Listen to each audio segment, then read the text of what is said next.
Hey now, Rob here, Rob School of Music. So we're going to do a little tutorial today on building a pedal board. Got James, Arizona bag down there below me with the components. And we're going to do a little cool time-lapse thing like you real YouTubers do. And we'll make it happen.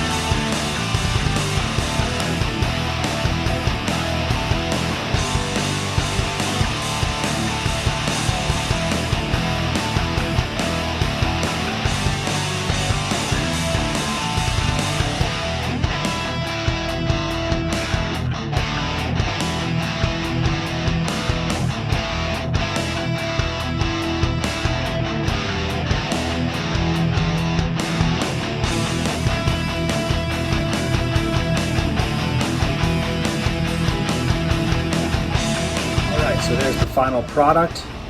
I've got it powered down, but just a little bit of a run through. So it comes into the wah pedal, into the HX effects. I was hesitant to bring in a multi-effects pedal, but because you can run this with a 4 cable, I can run things before or after the amp, which is kind of cool, and it just makes it a one-stop shop for any additional things I might need down the road. Just saw Pete Thorne's video on this guy, it's amazing. So we've got that on pretty much all the time, bump up the clean tone. I did the other video on the Kangaroo, it's just a cool fuzz with the filter, the compressor. Always gotta have a phase 90, that's a 95, but you get the idea. Stable on my board forever, envelope phaser, so it has the envelope filter with a phaser, I guess is the best way to explain it. You also can make it kind of like a Univibe, but I use the Deja Vibe for that. Dimension C. And then just a foot switch for the amp. Plenty of real estate available for additions.